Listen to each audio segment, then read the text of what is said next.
शिवसेनेचा मुख्यमंत्री पदाचा जो आग्रह आहे तो थोडासा दुराग्रह असा वाटतो. म्हणजे 2019च्या राजकारणानंतर शिवसेनेचा मुख्यमंत्री हा विषय त्यांच्यासाठी प्रचंड प्रतिष्ठेचा झालेला आहे. मित्र पक्षांना तुम्ही सांभाळून नाही घेतलं तर काय प्रॉब्लेम होऊ शकतं, अशी पण मांडणी संजय राऊतांनी केली. आणि सांगली पॅटर्नची शक्यता ही बहुसंख्य मतदारसंघांमध्ये दिसते. जशी जशी ही निवडणूक रंगात येत जाईल किंवा उमेदवार जाहीर होतील, प्रचाराचे मुद्दे प्रत्येक मतदारसंघामध्ये होतील, तसं मला वाटतं की वातावरण हे महायुतीसाठी पण बदलत जाणार आहे आणि महाविकास आघाडीसाठी पण बदलत जाणार आहे.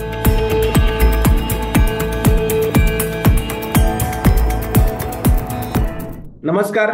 द पॉलिटिक्स मध्ये सगळ्यांचं स्वागत आहे. लोकसभेत महाविकास आघाडीचं जे वातावरण होतं ते वातावरण विधानसभेपर्यंत टिकेल असं सगळ्यांनाच वाटत होतं. पण काँग्रेस विरुद्ध सेना किंवा पटोले विरुद्ध संजय राऊत असा वाद सध्या दिसतोय. तो नेमका काय आहे आणि या वादाचं भवितव्य काय असेल हे आज आपण समजून घेणार आहोत. माझ्यासोबत आहेत सकाळ समूहाच्या कार्यकारी संपादक शीतल पवार मॅम. मॅम, स्वागत आहे तुमचं. थँक्यू. मॅम, लोकसभेत एकसंध वाटणारी महाविकास आघाडी विधानसभेच्या तोंडावर शिवसेना आणि काँग्रेसमध्ये इतका का वाद होतोय? काय कारण वाटतं तुम्हाला? काय दिसतं तुम्हाला? लोकसभेला नंबर ऑफ स्टेट्स आणि कॅन्डिडेट्सची संख्या आणि आता विधानसभेला सामोरं जाताना आपले स्टेट्स आणि कॅन्डिडेटची संख्या हे त्याच्या मागचं मोठं कारण आहे. जेवढे ज्या ज्या पक्षाचे जेवढे जास्त आमदार निवडून येतील तेवढं त्यांचं महाराष्ट्रातल्या राजकारणातलं स्थान बळकट होणार आहे. त्यामुळे मला वाटतं की आपल्या प्रत्येकाच्या पक्षाची स्ट्रेंथ शो करण्याची ही संधी आहे आणि त्यामुळे सर्व पक्षांमधनं एकेका जागेसाठी आग्रही मांडणी असेल किंवा एकेका जागेसाठी हट्ट लावून धरणं असेल, ते सगळं आता होताना आपल्याला दिसतंय. मॅडम, गेल्या काही दिवसांमध्ये सेना विरुद्ध पटोले किंवा संजय राऊत विरुद्ध पटोले असा वाद दिसतोय. संजय राऊत म्हणतात नाना पटोले असतील तर बैठकीला मी येणार नाही. पटोले आणि सेना नेमका हा वाद काय आहे? मला वाटतं की नाना पटोले आणि शिवसेनेचा वाद हा फक्त निवडणुकीच्या जागा वाटपाच्या अनुषंगाने आपण बघितलं तर ते खूप संकुचित ठरेल. ह्या वादाची सुरुवात कुठेतरी जेव्हा महाविकास आघाडी सरकार म्हणून हे तीन पक्ष सत्तेत आले त्यावेळेस काँग्रेसने आग्रहाने विधिमंडळाचं अध्यक्षपद मागून घेतलं आणि त्यावेळेस विधानसभेचे अध्यक्ष होते नाना पटोले. आणि दरम्यानच्या काळात आपल्या राजकीय महत्वाकांक्षांसाठी त्यांनी राजीनामा दिला आणि ते विधानसभा अध्यक्षपदापासून दूर झाले. आणि त्यानंतर सरकार बदललं, त्यामध्ये विधानसभा अध्यक्ष कधीच नेमला गेला नाही. म्हणजे त्यावेळेसच्या राजकीय परिस्थितीनुसार त्यांना महाविकास आघाडीला काही एका निर्णयापर्यंत येता आलं आणि कायमच नरहरी झिरवळ की जे त्यावेळेचे उपाध्यक्ष होते ते अध्यक्ष म्हणून प्रभारी हंगामी अध्यक्ष म्हणून काम बघत राहिले. तर मला वाटतं की ह्या सगळ्याची सुरुवात तिथपासून होते, कारण सत्ता बदलाच्या संपूर्ण प्रक्रियेमध्ये विधानसभा अध्यक्षाची भूमिका अत्यंत क्रुशल राहिली असती की जी काँग्रेसने टिकवून ठेवली नाही. तर तिथनं कुठंतरी या रागाची सुरुवात किंवा या सगळ्या वादाची सुरुवात झालेली आहे, हे आपण सगळ्यात आधी लक्षात घ्यायला पाहिजे.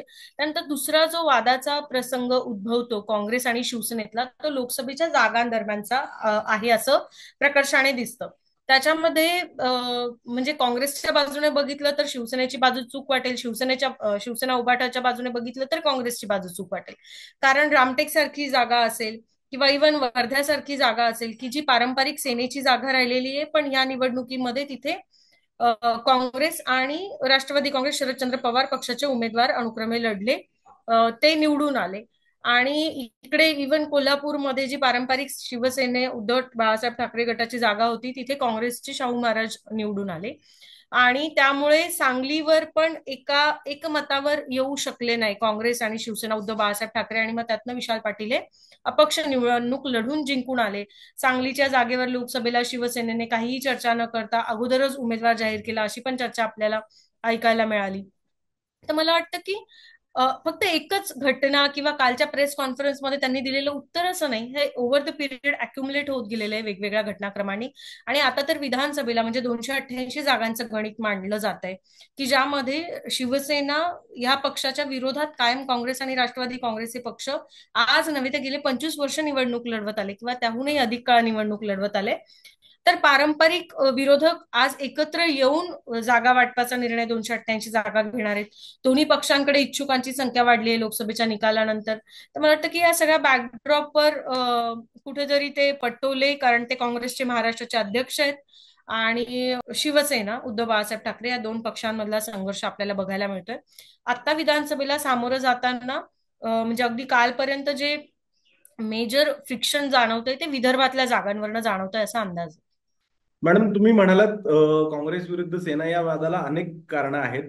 नुकताच हरियाणामध्ये जो निकाल लागला, जो काँग्रेस बद्दल विपरीत होता, हा हरियाणाचा निकाल या वादाचं कारण ठरतोय का? कारण की त्यामुळे पुन्हा संजय राऊत असतील किंवा शिवसेना असतील, जागांची मागणी अधिक करते आणि काँग्रेसची बार्गेनिंग पॉवर कमी होतंय, असं काही दिसतंय का? मला वाटतं ते निमित्त ठरलं. म्हणजे हरियाणाचा निकाल लागला नसता किंवा हरियाणासोबत महाराष्ट्राची निवडणूक झाली असती आणि मग महाराष्ट्रात वाद झाले नसते का, तर असं काही नाहीये. जवळपास 37 ते 38 जागा अशा आहेत महाराष्ट्रामध्ये 288 पैकी, की जिथे थेट फ्रिक्शन आहे. ह्या दोन पक्ष म्हणजे हे एकमेकांच्या विरोधात लढले. मला वाटतं की तो आकडा जास्त असेल, याहूनही जास्त असेल. कारण काँग्रेस आणि राष्ट्रवादी हे नैसर्गिक मित्रपक्ष होते आणि भाजप शिवसेना हे मित्रपक्ष होते. आणि पारंपरिक एकमेकांच्या विरोधात लढल्यामुळे 25 किंवा त्याहून अधिक वर्ष तिथल्या स्थानिक नेत्यांचं राजकारण हे दुसऱ्या पक्षातल्या नेत्याच्या भोवती बांधलं गेलेलं आहे.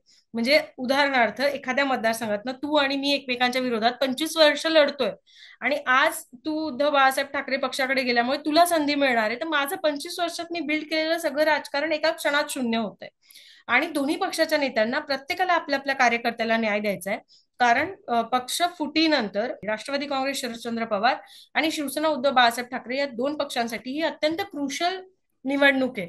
विशेषतः पक्ष फुटीनंतर जे नेते त्यांच्यासोबत राहिलेत, त्या नेत्यांमध्ये जर आपण बघितलं तर विद्यमान आमदारांऐवजी जे लोक थोड्याफार फरकाने पराभूत झालेले नेते होते, ते 100% ह्या नेत्यांसोबत राहिले, कारण त्यांना संधी दिसत होती.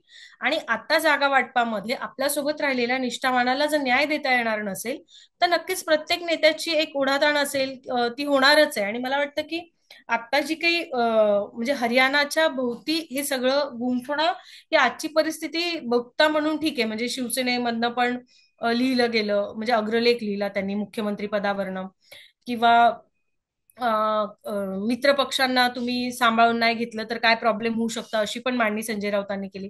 मला वाटतं की एक निमित्त मिळालं त्यांना त्यांचा मुद्दा अधिक ठळकपणे मांडण्यासाठी, आणि ते निमित्त ते वापरून घेतात.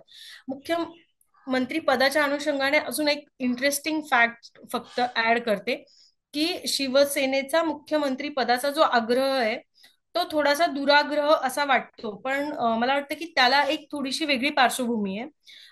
जेव्हा 19ला सत्ता स्थापन होणार होतं तेव्हा ऑलमोस्ट 1 महिन्यापेक्षा जास्त काळ गेला. मग राष्ट्रपती राजवट लागली आणि बरीच वेगळी रचना अस्तित्वात आली. मला वाटतं की तो जो नंतरचा वेळ जाणार आहे तो वाचावा आणि पटकन ती प्रोसेस पूर्ण करता यावी, अशा आग्रहासाठी आत्ताच आपण ते सगळं करून ठेवलं. कारण शेवटी मग ते घोडे बाजार वगैरे ह्या सगळ्या गोष्टी टाळता येण्यासाठी तो आग्रह आहे का, अशी काही ते लॉजिकल मांडणी अजून करत नाहीये. पण हे कारण त्याही चर्चा सायमल्टेनियसली सुरू झालेल्या आहेत, की राष्ट्रपती राजवट लागणार, की पूर्णपणे नवीन सरकार मिळणार, कोणाला बहुमत मिळणार, अशा अनेक चर्चा आता ऐकायला मिळतात. मला वाटतं की त्या केऑस मध्ये प्रत्येकाला एक सिक्युअर पॉलिटिकल स्पेस हवी आहे प्रत्येक पक्षाला, आणि त्यासाठी त्यांना उपलब्ध असलेल्या प्रत्येक गोष्टीचा ते पुरेपूर वापर करून घेत आहेत. त्यातलंच एक निमित्त होतं हरियाणाचा निकाल. मुख्यमंत्री पदावरून जे वाद उद्भवतोय त्याला आणखी एक कारण असं आहे का, की मागच्या वेळी 2019ला उद्धव ठाकरे यांनी भाजपशी काडीमोड मुख्यमंत्री पदावरून केला. जर का आता मुख्यमंत्री पद मिळणार नसेल तर महाविकास आघाडीमध्ये का राहायचं, असा प्रश्न काही शिवसेनेसमोर असू शकतो का? मी जसं म्हटलं की खूपच पॉझिटिव्हली ऑप्टिमिस्टिकली बघायला गेलं तर नंतर राष्ट्रपती राजवटीच्या दिशेने आपण जायला नको एक यंत्रणा म्हणून. हा एक मुद्दा वाटतो. दुसरं, शिवसेनेचं केडर ज्या पद्धतीने रिस्पॉन्ड करतं, की कुठेतरी ते आदेश ह्या कल्चर मधली सेना राहिली आहे. आणि महाविकास आघाडी म्हणजे 2019च्या राजकारणानंतर शिवसेनेचा मुख्यमंत्री हा विषय त्यांच्यासाठी प्रचंड प्रतिष्ठेचा झालेला आहे. त्यातनं भाजपपासनं ते वेगळे झाले, आणि आता भाजपच्या पुन्हा तुम्ही जवळ येणार का, अशाही शक्यता चर्चेला जात आहेत. अचानक त्यातनं एकनाथ शिंदे मुख्यमंत्री पुढे म्हणून पुढे आले. त्यांनी एक बऱ्यापैकी लोकप्रियताही मुख्यमंत्री म्हणून मिळवली असं आता आपल्याला सर्वेक्षणांमध्ये दिसतंय वेगवेगळ्या. तर मला वाटतं की ह्या सगळ्या बॅकड्रॉपवर कुठेतरी आपल्या कार्यकर्त्यांना एक मेसेज देण्यासाठी आणि स्वतःची एक सिक्युअर राजकीय स्पेस क्रिएट करण्यासाठी त्यांचा तो आग्रह असावा. पण त्यामागचं खरं लॉजिक ते त्यांनाच माहिती असेल.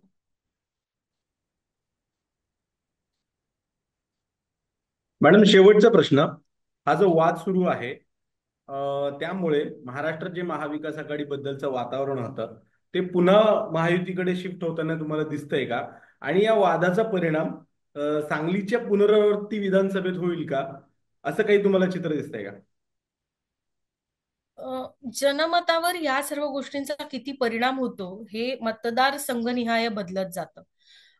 म्हणजे ही सगळी वाटाघाटी धुळे शहरामध्ये वेगळा परिणाम करणारी, धुळे ग्रामीणमध्ये वेगळा परिणाम करणारी. उदाहरणार्थ म्हणजे अगदी एकमेकाला लागून असलेले भाग असले तरी प्रत्येक ठिकाणचं नरेटिव्ह हे वेगळं आहे, कारण विधानसभा निवडणूक ही एका कार्पेट नरेटिव्हवर न होता प्रत्येक मतदारसंघासाठी स्थानिक मुद्द्यांवर निवडणूक होणार आहे. त्यामध्ये महाविकास आघाडीला एक अपर हँड होता, तो म्हणजे सहानुभूतीचा. तर आत्ता विधानसभेला सामोरं जाताना पण प्रत्येक मतदारसंघामध्ये सहानुभूतीचा फॅक्टर पण वेगवेगळा असणार आहे. कारण तुम्ही स्थानिक उमेदवार कोण दिलाय याच्यावरनं म्हणजे त्याचा प्रचंड परिणाम असेल त्या उमेदवाराच्या प्रतिमेचा, त्याच्याबद्दलच्या परसेप्शनचा. आणि मग आपण सगळे बोलतोय ते इतर मुद्दे त्याच्यामध्ये चर्चेला येतील. त्यामुळे जशी जशी ही निवडणूक रंगात येत जाईल किंवा उमेदवार जाहीर होतील, प्रचाराचे मुद्दे प्रत्येक मतदारसंघामध्ये होतील, तसं मला वाटतं की वातावरण हे महायुतीसाठी पण बदलत जाणार आहे आणि महाविकास आघाडीसाठी पण बदलत जाणार आहे. आता दोन्ही पक्षांना, कारण अजून उमेदवार जाहीर झालेले नाहीत, तर 50-50% चान्स आहेत अशी असं आपण आज या क्षणी म्हणूयात. आणि सांगली पॅटर्नची शक्यता ही बहुसंख्य मतदारसंघांमध्ये दिसते, कारण वाढलेल्या इच्छुकांची संख्या. अनेक दिवस निवडणुका झालेल्या नाहीयेत, प्रत्येकाला आपलं नशीब आजमावून बघायचंय. विधानसभा निवडणुकांमध्ये मतदारांची संख्या कमी असते, अगदी 2-5 हजार मतांच्या फरकाने पण इलेक्शन पूर्ण वेगळा रंग घेऊ शकते. त्यामुळे अनेक ठिकाणी इच्छुक अपक्ष उमेदवारांची संख्या मोठी आहे आणि ती संख्या कायम राहिली निवडणुका म्हणजे अगदी अर्ज माघारीपर्यंत, तर तरी सुद्धा निवडणुकीच्या निकालावर तो परिणाम करेल. सांगली पॅटर्न तरी वन साइड इलेक्शन ती होती. इथे तर अगदी 500 ते 1000 मतं मिळवणारा एक उमेदवार पण पूर्ण इलेक्शनचं चित्र बदलू शकतो, कारण 6 पक्ष रिंगणात आहेत. प्रत्येक पक्षातले किमान 2 इच्छुक आहेत आणि एवढी इच्छुकांची संख्या किमान मी बघितलेल्या निवडणुकांमध्ये तरी मी पहिल्यांदा अनुभवते. त्यामुळे नक्कीच प्रत्येक मतदारसंघाची इलेक्शन ही खूप चुरशीची होणार आहे. लोकसभा निवडणुकीमध्ये जशी थेट इलेक्शन झाली होती किंवा पोटनिवडणुकीमध्ये पण विशेषतः कसबा मतदारसंघामध्ये खूप थेट इलेक्शन झाली होती. आणि जेव्हा थेट इलेक्शन होते युती विरुद्ध आघाडी अशी, तेव्हा तेव्हा तुम्ही म्हणता म्हणजे तेव्हाचा पॅटर्न पूर्ण वेगळा असतो. पण आता तशी परिस्थिती नाहीये, मल्टिपल फॅक्टर्स प्रत्येक मतदारसंघामध्ये असणार आहेत. त्यामुळे सांगली पॅटर्नची पुनरावृत्ती होऊ शकेल, फक्त तिचं स्वरूप वेगळं असेल. मॅडम, खूप खूप धन्यवाद. तुम्ही द पॉलिटिक्सशी बोललात. काँग्रेस विरुद्ध सेना हा नेमका वाद काय आहे आणि त्याचं भवितव्य काय आहे याचं विश्लेषण थोड्याच किंवा त्यातून अनेक मुद्दे कळाले. आपण पुन्हा भेटू. तुर्तास इथेच थांबू. आपले खूप खूप आभार. थँक्यू तुषार, गुड डे.